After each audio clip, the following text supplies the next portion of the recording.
The transport shuttle shook as it docked with the orbital station. Hana Kim pressed her face against the small window and stared at the massive structure floating in space.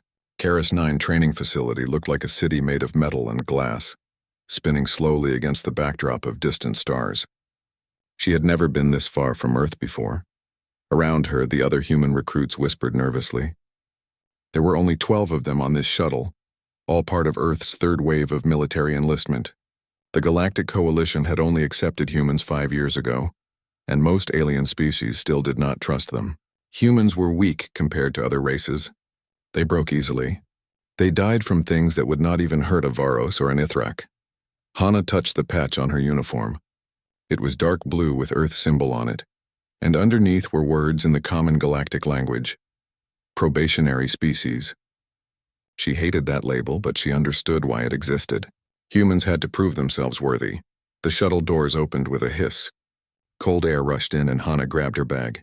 She followed the other recruits into a long corridor that smelled like metal, and something she could not identify. Strange. The orientation room was enormous. Hundreds of recruits from dozens of species filled the space. Hana saw Varos with their crystalline bodies that reflected light like living diamonds. She saw Ithrak with their 8 powerful limbs moving in perfect coordination. There were Mindari too, floating above the ground, their eyes glowing with psionic energy. All of them looked at the human group with curiosity or disgust. A tall Varos officer called out species assignments. When he reached the humans, his voice carried disappointment. Humans Combat Integration Unit 7. Follow the yellow line. One of the other human recruits, a woman named Minji, leaned close to Hana. Unit 7. That is the remedial class. They put all the weak species there. Hana said nothing. She just followed the yellow line painted on the floor. Unit 7's training room was smaller than the main hall. 20 recruits waited inside, and none of them looked impressive.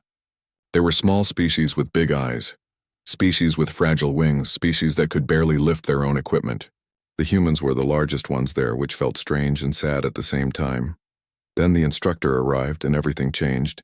He was massive, 10 feet tall, with black scales that seemed to absorb light. His eyes were like molten gold with vertical slits for pupils. When he moved, every muscle rippled with controlled power. His claws scraped against the metal floor, leaving tiny scratches. The temperature in the room seemed to drop. "I am Raxthor," he said. His voice was deep and rough, like rocks grinding together. "I am Velkrin. Your species call us apex predators. You are correct. I have killed more enemies than you have days of life. I am here because Command believes even worthless species deserve a chance to learn before they die." Several recruits stepped backward. One small creature made a sound like crying. Raxthor's golden eyes scanned the room.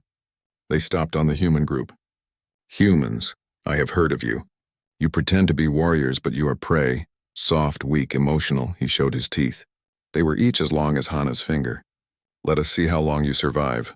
The first combat simulation began immediately. Raxthor entered the training arena, and the recruits had to work together to survive his attacks. There were no practice weapons, no safety protocols. This was real combat training, and Velkrin did not know how to hold back. The simulation lasted 4 minutes. Raxthor moved like liquid shadow, faster than thought. His claws struck with precision. His tail swept legs. His jaws snapped close to throat, stopping just before tearing flesh. One by one, the recruits fell. They were marked by the training system as dead and removed from the simulation. Hana watched it all. She stood at the edge of the arena, not running, not attacking. She just watched. She saw patterns in his movement. He always went for the weak first.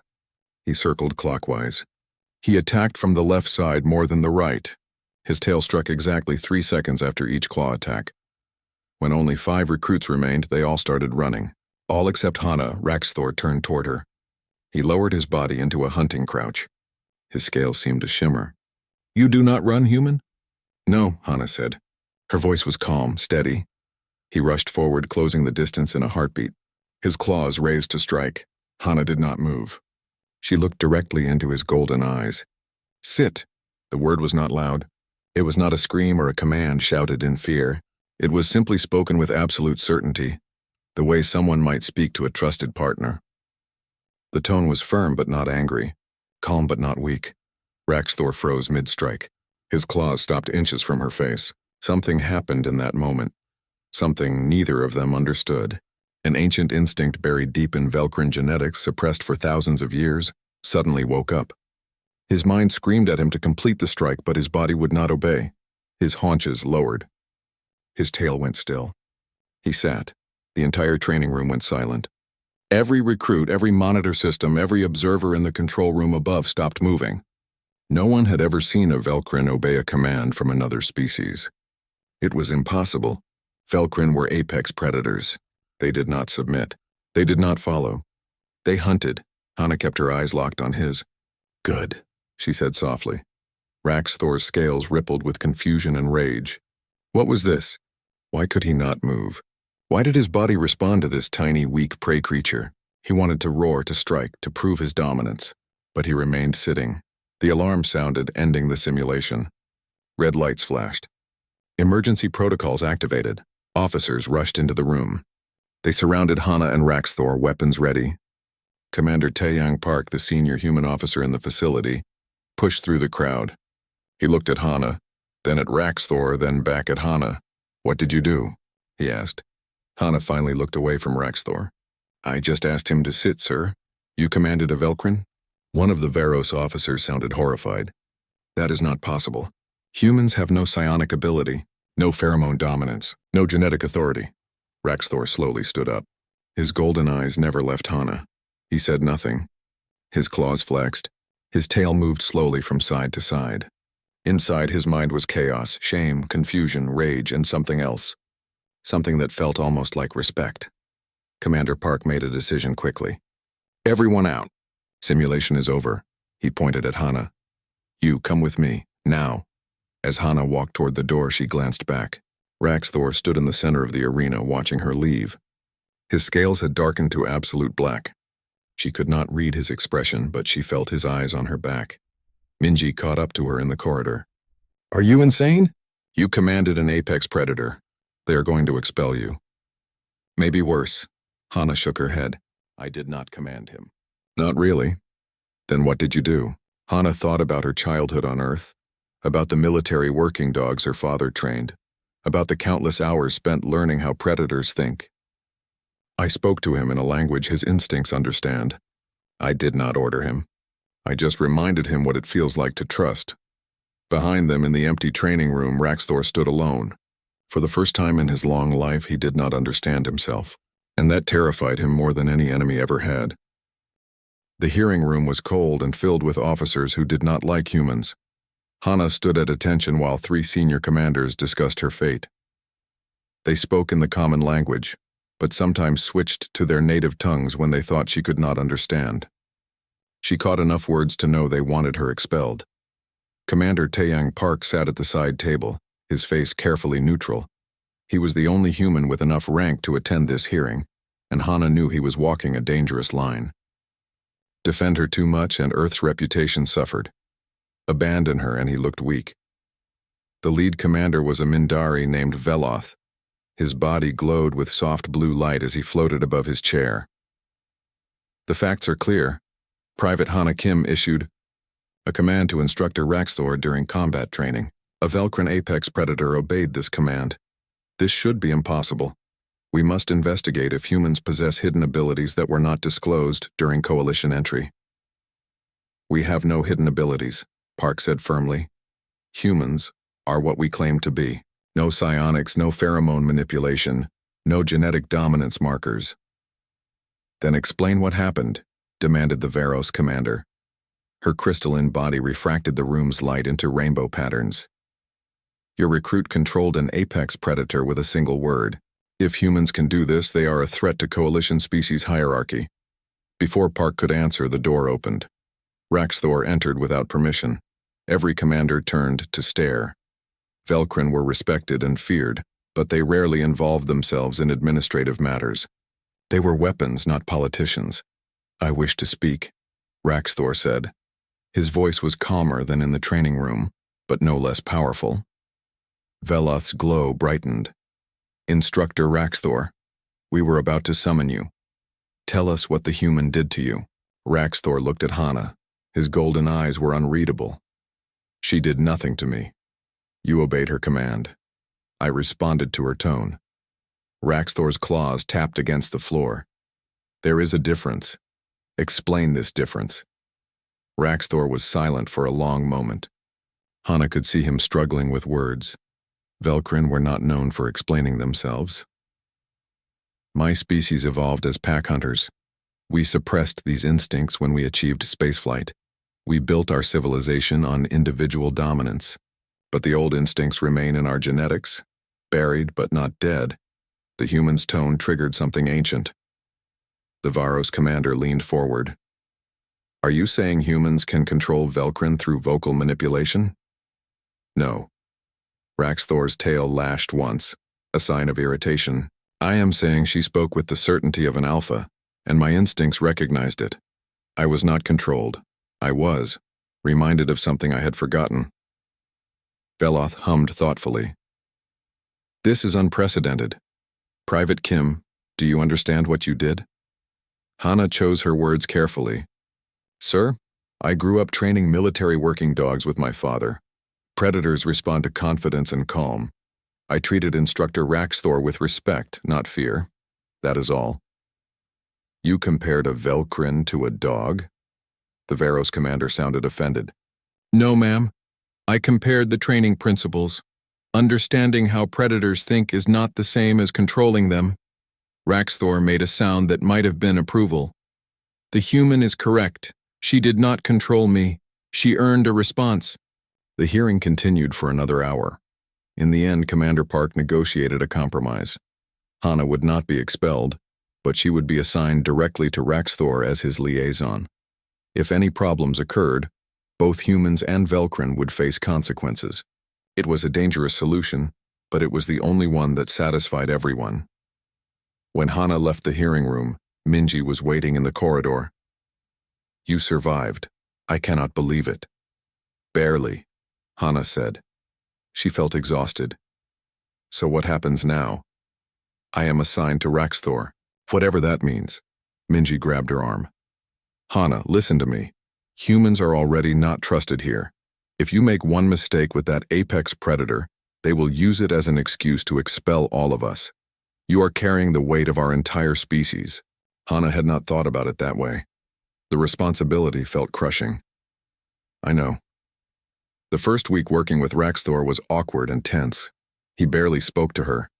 When he did, his words were cold and professional.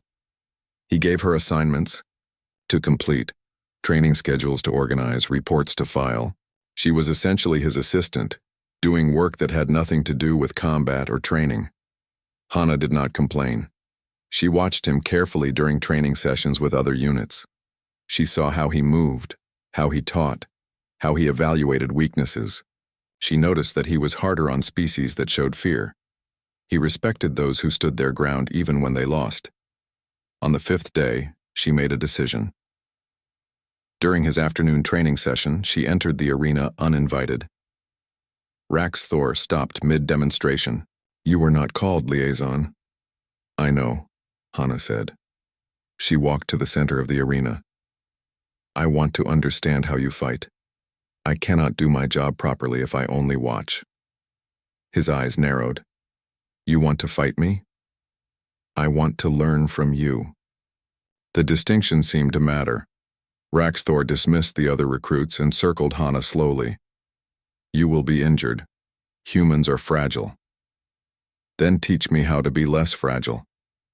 For the first time since the incident, something like curiosity showed in his expression. Why? You could stay safe doing your liaison duties. Why risk injury? Hana met his gaze steadily. Because you deserve a partner who understands you, not an assistant who files reports. Something shifted in that moment. Raxthor did not smile. Velcrin could not smile, but his posture changed slightly. Very well. We begin with defensive positioning. The training was brutal. Raxthor did not hold back much, and Hana collected bruises like badges. But she learned. She learned how to read his body language, how to predict his strikes, how to move efficiently instead of quickly. She learned that fighting was not about strength. It was about understanding. After 2 hours, she collapsed on the arena floor, breathing hard. Raxthor stood over her. You lasted longer than expected. High praise, she gasped. For a human, yes. He extended a clawed hand. She took it and he pulled her to her feet with surprising gentleness. You see patterns. Most recruits just react. You think ahead. You always attack from the left first. Your right side has an old injury. Raxthor's scales darkened. How did you know? You favor your left. Just barely, but it is there. He stared at her for a long moment. You are observant. This is useful. He turned away. Tomorrow we train again, earlier. If you are to be my liaison, you must understand Velcrin combat philosophy completely. Hana smiled despite her exhaustion. Yes, sir. Over the following weeks, their partnership evolved. Raxthor began explaining Velcrin culture to her. She learned that his species had once hunted in packs, led by an alpha who earned respect through wisdom and strength, not just dominance. She learned that modern Velcrin society had rejected pack mentality, seeing it as primitive. Each Velcrin stood alone, trusted no one, relied only on themselves. Do you miss it? Hana asked one day during a break. The pack structure? Raxthor was quiet for so long she thought he would not answer. Finally, he said, I never knew it. I was born after the Cultural Reformation. But sometimes in deep instinct I feel the absence of something I never had. That must be lonely. His golden eyes fixed on her. Velcrin do not feel loneliness. Everyone feels loneliness. He had no response to that. Their breakthrough came during a routine patrol simulation. Hostile training drones attacked without warning. Hana's tactical instincts kicked in immediately. Flank left. Wait for my signal. Now strike. Raxthor moved before he consciously decided to obey. His body responded to her commands with perfect synchronization. Together they dismantled the drone formation with an efficiency that shocked the observers. When the simulation ended, their combat rating appeared on the screen. 98% efficiency. The previous record was 73%. Lieutenant Jiwon Choi, a human combat analyst, approached them afterward. That was incredible. You two moved like one organism. How did you coordinate so perfectly? Hana looked at Raxthor. He looked back at her. Neither of them had an easy answer. Trust, Hana finally said. Raxthor's scales shifted to a lighter shade. And understanding. Word of their performance spread quickly. Other recruits began watching their training sessions. Some species looked impressed. Others looked worried. A bonded pair with that level of efficiency was unprecedented in coalition history. Minji found Hana in the mess hall that evening. You know everyone is talking about you and the Velcrin, right? I noticed. Some people are saying humans are dangerous. That if you can bond with an apex predator, what else can you do? Hana pushed her food around her plate. We are not bonding. We are just learning to work together. That is what bonding is, Hana. Minji leaned closer. Just be careful. You are making history and not everyone wants humans to succeed. That night, Hana could not sleep. She kept thinking about Raxthor's words. The absence of something he never had. She understood that feeling. She had always felt slightly out of place on Earth, like she was meant for something different. Maybe that was why she and Raxthor worked so well together. They were both searching for something they could not name, and somehow they had found it in each other. The message arrived during morning training. A formal summons displayed on every screen in the facility. The Velcrin High Pack demanded Raxthor return home immediately to face judgment. The charge, submitting to a prey species and bringing shame to all Velcrin. Raxthor read the message without expression. His scales had darkened to their deepest black. Around the training room, other instructors and recruits pretended not to stare. Hana approached him carefully. What will you do? I do not know. His voice was quiet, which somehow made it more frightening. If I return, they will execute me or exile me.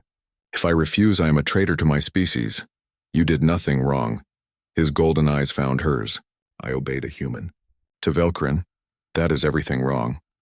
Commander Park called an emergency meeting that afternoon. Hana, Raxthor, Minji, and Lieutenant Jiwon Choi gathered in his office. The commander looked tired, like he had not slept. The situation is complicated, Park began. The Velcrin Hypax summons has created a political crisis. Other species are watching to see how we respond. But there is more. He pulled up a document on his screen. Humans are still on probationary status with the Coalition. One major failure and Earth gets expelled. No second chances. How does Raxthor's situation affect us? Jiwan asked.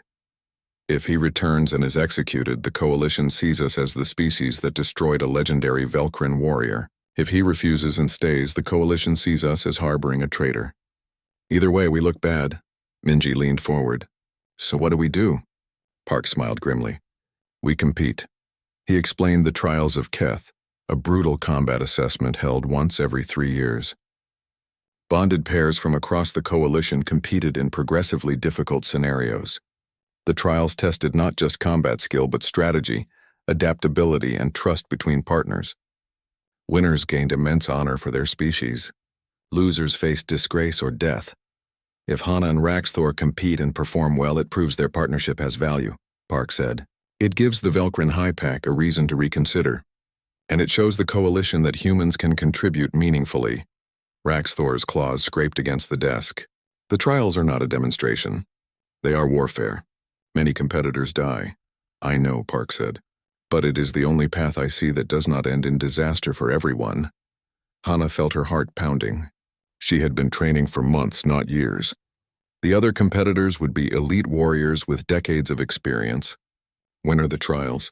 6 weeks, 6 weeks. It was barely any time at all. Raxthor stood abruptly. I must think about this. He left without waiting for dismissal.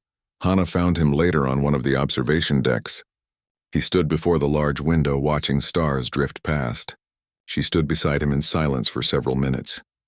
Are you afraid? She asked finally. Yes. The admission seemed to cost him something. Not of dying. Of failing you. You are untested in real combat. The trials will be unlike any simulation. Then we train harder. We prepare better. 6 weeks is not enough. Hana turned to face him fully. Listen to me. I know I am weak compared to you. I know I am inexperienced, but we have something other pairs do not have. What is that? We trust each other. Really trust. Not because protocol says we should, but because we chose to. She put her hand on the window next to where his clawed hand rested. Every other bonded pair in the Coalition was assigned together or forced together by tradition. We found each other. That has to count for something. Raxthor looked at her hand, so small next to his. You believe we can win? I believe we can try. And I believe trying is better than giving up. Something in his posture relaxed. You speak like an alpha. Perhaps that is why my instincts respond to you. Or perhaps we are just meant to be partners. The next 6 weeks were the hardest of Hana's life. Raxthor designed a training program that pushed her beyond every limit. She learned to fight in zero gravity, underwater in toxic atmospheres in complete darkness. She learned to read Raxthor's body language so well she could predict his movements before he made them. They developed their own combat language, mixing verbal commands with hand signals and intuitive understanding. Jiwan helped them study previous trials. She compiled data on every competitor who had survived the last 5 competitions. She identified patterns, weaknesses, common strategies. The Velcrin pair is your biggest threat, Jiwan said, displaying their profiles. Warlord Krath and his Mindari partner. They have won the last 2 trials. Krath believes Raxthor has dishonored all Velcrin. He will try to kill him in the arena. Raxthor studied the images. Krath is strong but predictable. He relies on intimidation and brute force. His Mindari partner is the real danger, Hana said. Psionics can attack in ways we cannot see. Then we must be unpredictable. Raxthor looked at her. Your creativity is our advantage. I know how warriors think. You think like something else, like prey? Hana asked with a small smile. Like someone who survives by being clever instead of strong. It is not weakness. It is a different kind of strength. They trained 18 hours a day. Hana's body adapted, becoming faster and more resilient. She would never match alien strength, but she learned to use her smaller size as an advantage. She could fit through spaces Raxthor could not. She could change direction faster. She could use terrain in ways larger species never considered. Minji visited when she could, bringing food and encouragement. You look terrible, she said bluntly one evening. When did you last sleep? Sleep is for after the trials, Hana said. She was reviewing combat footage, analyzing how previous winners had approached the challenges. You will collapse before then. Raxthor entered the room. She is correct. You need rest. Exhaustion makes you slow. I am fine. No. He reached over and closed her data pad. You will sleep for 8 hours. This is not negotiable. Hana wanted to argue, but his tone left no room for discussion. It was the voice he used when her safety was at stake. Fine, 8 hours. As the trials approached, more people began paying attention to their partnership. Some species sent observers to watch their training. News networks across the coalition ran stories about the human and the Velcrin. Opinions were divided. Some saw their bond as inspiring. Others saw it as dangerous or unnatural. Ambassador Hyunwoo Nam, Earth's representative to the coalition, visited 3 days before the trials. He was an older man with gray hair and sharp eyes. He spoke to Hana privately. Do you understand what is at stake? He asked. Yes, sir. Earth's status in the coalition. More than that. You are carrying the hope of every human who wants to see us succeed out here. But you are also carrying the fears of species who do not want humans to succeed. If you fail, those fears win. The pressure felt crushing. No pressure, then. Nam smiled slightly. I believe in you. Commander Park believes in you. But more importantly, you believe in yourself. That matters most. He paused. The Velcrin warrior Raxthor. You trust him completely? With my life. And he trusts you? Yes. Then you have already won something important, regardless of what happens in the trials. The night before departure, Hana could not sleep despite her exhaustion. She went to the observation deck and found Raxthor already there. He seemed to be expecting her, cannot rest. He asked, too many thoughts. She joined him at the window. Are you afraid? Yes, but not of the trials. He was quiet for a moment. I am afraid of losing what we have built. This partnership. It is the first time I have felt like part of something larger than myself. If I die tomorrow, I will die knowing I found what my ancestors lost. I found Pack. Hana felt tears threaten but pushed them back. You are not going to die. We are going to walk into those trials and show everyone what humans and Velcrin can do together. You are certain? No, but I am committed, and that is more important than certainty. Raxthor's scales shifted to a lighter shade, almost gray. It was the Velcrin equivalent of a smile. You really do speak like an alpha. Maybe I learned from the best partner. They stood together watching stars until dawn. Neither spoke again, but words were unnecessary. They had spent months learning to understand each other beyond language. Tomorrow that understanding would be tested in ways neither could predict.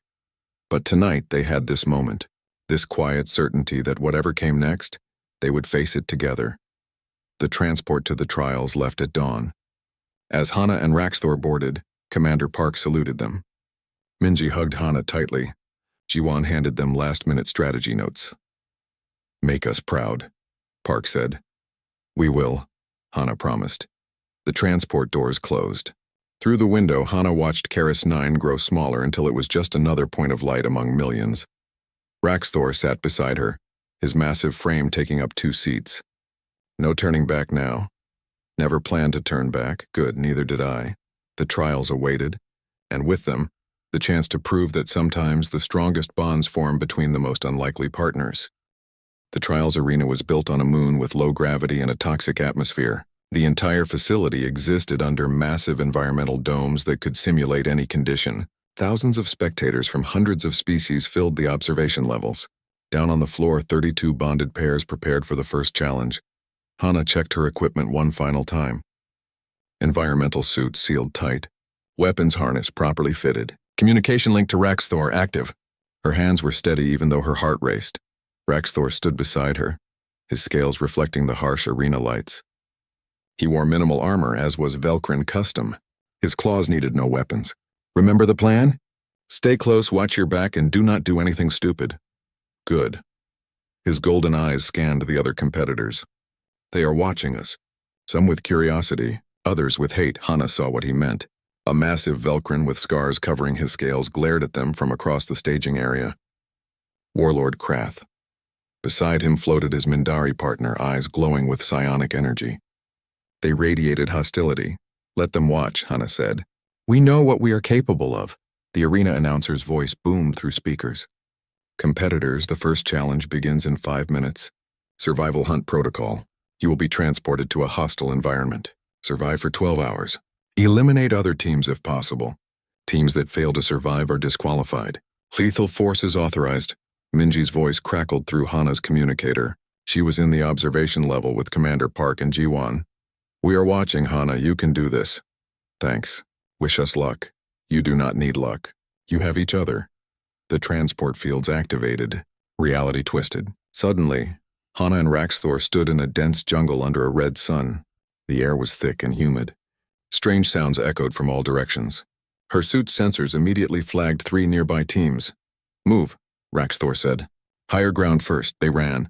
Raxthor moved through the jungle like he was born to it, his predatory instincts reading the environment instantly.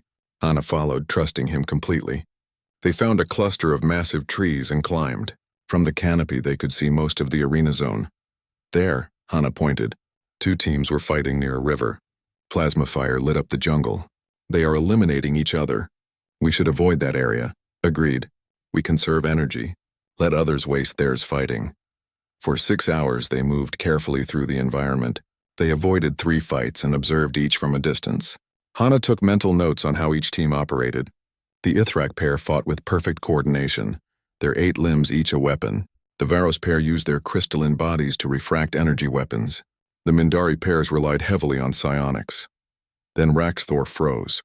His nostrils flared. Blood. Fresh. Close. They found an injured Ithrak sitting against a tree. His partner was dead beside him. The survivor looked up at them with exhausted eyes. Finish it. I am already disqualified. Raxthor moved forward, claws ready. Hana grabbed his arm. Wait, he is an enemy. He is defeated. He is no threat. Mercy is weakness, Hana met his eyes. Mercy is strength. It shows we choose when to kill, not that we must kill. That is what makes us different. Raxthor struggled with this. His instincts screamed to eliminate any competitor. But Hana's voice, that tone that reached something deep in his genetics, made him pause. Finally, he lowered his claws.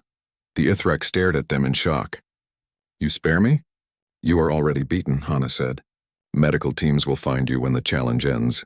Survive until then. As they left, Raxthor asked quietly, Why did you stop me? Because we are not just trying to win. We are trying to prove our partnership is valuable. Showing mercy when we could kill demonstrates control. Control is power. You think like a tactician. I learned from the best. When the 12 hours ended, 23 teams had survived. 9 had been eliminated. Hana and Raxthor had not engaged in a single fight, yet their efficiency rating was the highest. The observers could not understand how they had survived without combat. Jiwon explained it to them later. You used the environment and other teams as cover. You let them expend energy while you conserved yours. Brilliant. Commander Park nodded approval. 1 challenge down. But the next will be harder. He was right. The second challenge was urban warfare in a destroyed city simulation. Tall buildings, narrow alleys, countless ambush points. The moment it began, teams started hunting each other aggressively. Hana and Raxthor moved through the ruins carefully. They had made it to the central zone when plasma fire erupted from multiple directions. Krath and his Mindari partner had brought 2 other teams to ambush them. It is a trap. Raxthor threw Hana behind cover as weapons fire shredded the wall where she had been standing. This was illegal. Teams were not allowed to coordinate, but Krath had clearly made alliances. And those were not training weapons. The plasma rounds were lethal. Raxthor's roar shook the ruins. He charged the nearest team with pure Velcrin fury. His claws tore through armor. His tail smashed bones. In seconds, 1 team was eliminated. But Krath had anticipated this.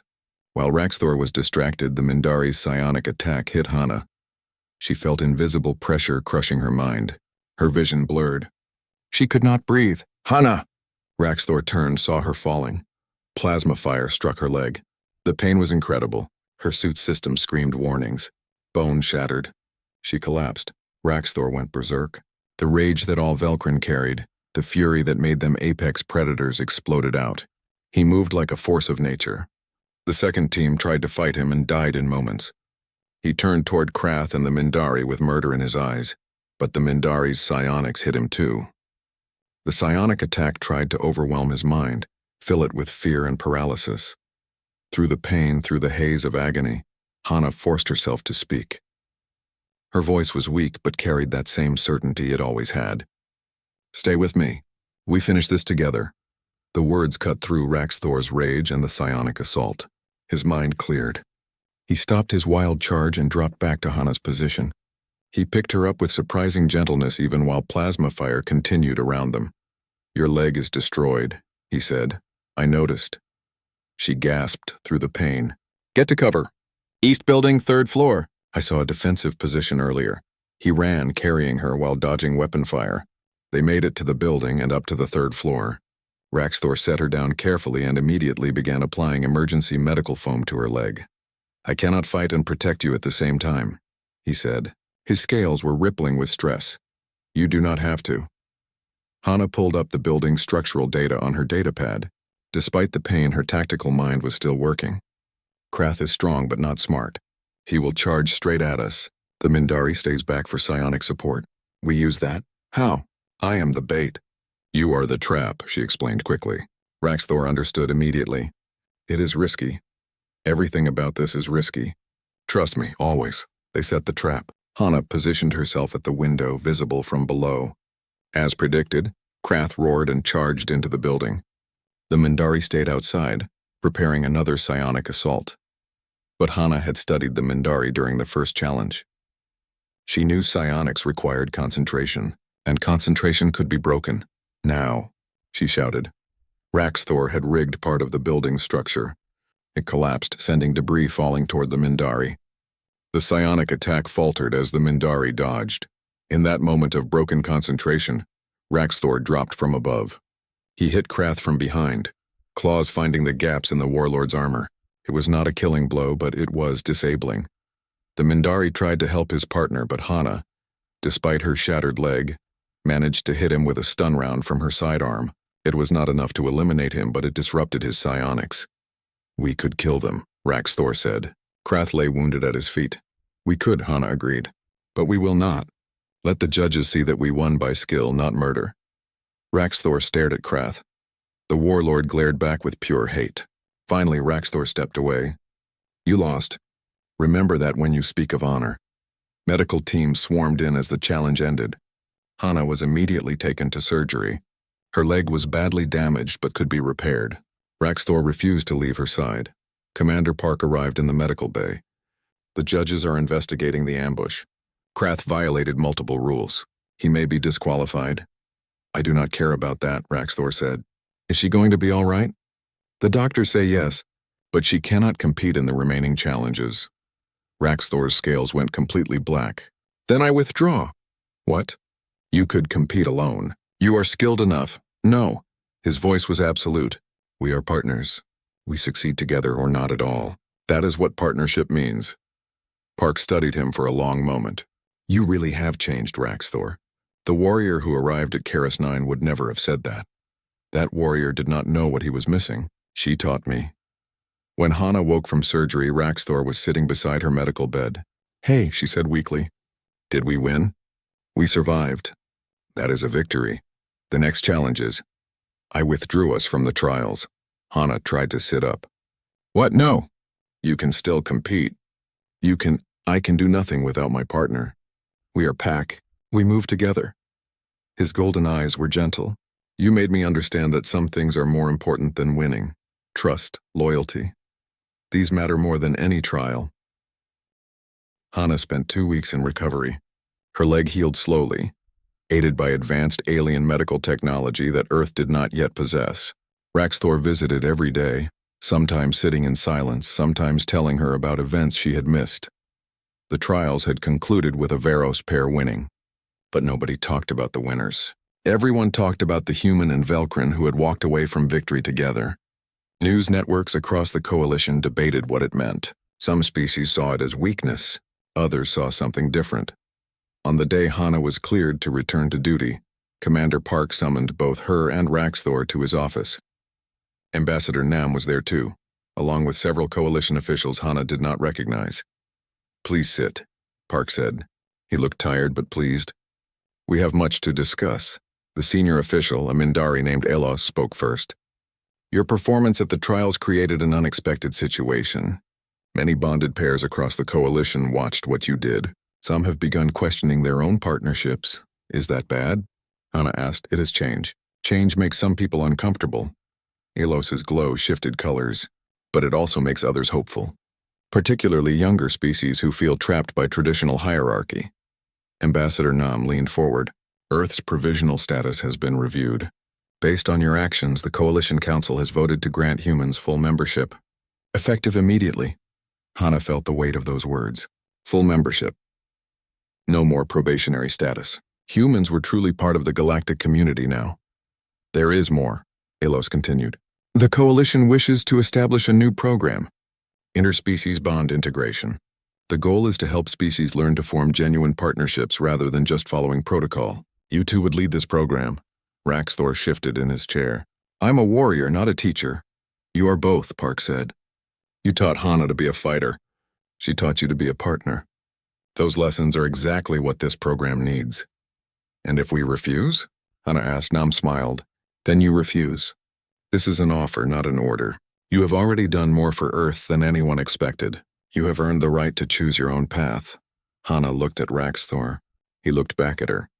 No words passed between them, but understanding did. They had built something rare and valuable. The question was whether they wanted to share it or keep it private. Can we think about it? Hana asked. Of course. Take whatever time you need. That evening, Hana and Raxthor walked through the station's observation level. It had become their place to think, to talk, to simply exist together without the pressure of being watched. What do you want to do? Raxthor asked. I do not know. What do you want? I asked first. Hana smiled. They had this conversation often, each deferring to the other. Honestly? I want to help. We found something special. If others can find it too, should we not help them? Teaching is not combat. It is slower, less direct, but maybe more important in the long run. We proved humans and Velcrin can partner. Imagine if every species could find that. Imagine what the coalition could become. Raxthor was quiet for a long time. You see the large picture. I only ever saw the next fight, the next enemy. You think about futures I never considered. That is why we work. You keep me focused on the present. I help you see the future. Balance, Raxthor said thoughtfully. Like pack. Different strengths serving the whole. Over the next week, they discussed the program extensively. Jiwan helped them design the curriculum. Minji offered to assist as a coordinator. Even some of the alien instructors expressed interest in learning their methods. But one question remained. The coalition wanted them to train other bonded pairs, but could their unique connection be taught? Hana and Raxthor had found each other by accident, through circumstances that could not be replicated. Maybe we cannot teach them to bond like we did, Hana said during one planning session, but we can teach them the principles: trust, communication, respect. Those work for everyone. Commander Park approved their program proposal. Within a month, the Interspecies Bond Integration Center opened on Karis 9. It was a small facility, only able to train 6 pairs at a time, but it was a start. The first group of trainees arrived with mixed attitudes. Some were excited. Others were skeptical. A few were openly hostile, convinced that humans had no business teaching other species about partnership. Hana stood before them on the first day, Raxthor beside her. She felt nervous but did not show it. You are here because your species assigned you as bonded pairs, she began. But assignment is not partnership. Partnership requires trust, and trust cannot be commanded. It must be earned. One of the trainees, a Varos warrior, scoffed. You are a human, pray. What can you teach us about bonding with predators? Before Hana could respond, Raxthor stepped forward. His voice was cold and dangerous. This human has fought beside me in combat. She has saved my life, and I have saved hers. She has earned my respect and my loyalty. Have you earned anything from your partner besides resentment? The Varos went quiet. His partner, an Ithrak, looked away uncomfortably. We are not here to judge you, Hana continued. We are here to help you become better than you are. If you are not willing to learn, leave now. We only want trainees who truly want to improve. 2 pairs left. 4 remained. The training was intense. Hana and Raxthor pushed each pair to confront their weaknesses. They forced partners to communicate, to trust, to see each other as equals rather than tools. Some pairs struggled. 1 pair quit after a week, but 3 pairs stayed and slowly transformed. A Mindari and a Varos who had barely tolerated each other began moving in sync during combat drills. An Ithrak and a young Velkrin learned to combine their different strengths into tactics neither could execute alone. The breakthrough came during a trust exercise. Partners had to guide each other through an obstacle course while one was blindfolded. Most pairs struggled because the sighted partner did not give clear instructions or the blindfolded partner did not trust enough to follow commands. When the Mindari-Varos pair completed the course with perfect synchronization, everyone stopped to watch. They had found something real. Their bond was no longer just assignment. It was choice. How did you do that? Another trainee asked them. The Varos, who had been so hostile on the first day, looked at his Mindari partner. I stopped seeing him as alien. I started seeing him as pack, Hana smiled. That word, pack. It kept appearing in their success stories. 6 months into the program, Ambassador Nam visited again. He looked pleased. The Coalition Council has seen your results. They want to expand the program. 5 new training centers across Coalition space. That is fast, Hana said. Your methods work. More importantly, your philosophy is spreading. Young species are demanding better partnerships with their bonded pairs. Old species are being forced to reconsider traditions that no longer serve them. Change, Raxthor said. Yes, the kind of change that happens slowly but runs deep. Nam looked at them both. You two started something important. The question now is how far you want to take it. That night, Hana could not sleep. She went to the observation deck and found Raxthor already there, as she knew she would. Cannot rest? He asked. Too many thoughts. She stood beside him. Do you ever regret it? Bonding with a human? All the complications it brought? Never. His answer was immediate. Before you, I was alone. I was strong, feared, respected, but alone. Now I am pack. I would choose this every time. Even knowing it almost got you executed? Even then. Survival without meaning is not worth having. You gave me meaning. Hana leaned against his arm. He was warm despite his scales. You gave me purpose. I was just a recruit trying to prove humans belonged. You showed me I could be more. We are more. Together. They stood in comfortable silence, watching stars drift past. Somewhere on those stars, other pairs were learning what they had discovered. That strength came from unity, that different species could choose to be pack, that the strongest bonds were built on trust, not dominance. A message alert interrupted their peace. Commander Park's face appeared on Hana's communicator. Sorry to disturb your evening. We have a situation. A hostile force has entered Coalition space near the border. Unknown species. They have attacked 2 outposts. Coalition fleet is responding, but they want elite bonded pairs for specialized operations. Hana and Raxthor looked at each other. Teaching was important, but they were still warriors. We are available, Hana said. I thought you might be. Transport leaves in 2 hours. As they walked to the armory to gear up, Minji caught up with them. You are deploying? Yes. Unknown hostiles at the border. Be careful. You two are too important to lose. Hana hugged her friend. We will be fine. We have each other. In the armory, Hana checked her weapons while Raxthor sharpened his claws. The familiar ritual calmed her nerves. They had done this dozens of times now, preparing for combat together. Nervous? Raxthor asked. A little. New enemies are always unpredictable. Then we adapt, like we always do. The transport was filled with bonded pairs from across the Coalition. Some Hana recognized from their training program. Others were veteran pairs with decades of experience. All of them nodded respect when Hana and Raxthor boarded. During the flight to the combat zone, the mission briefer explained the situation. The unknown hostiles used tactics similar to the Velkrin hunting.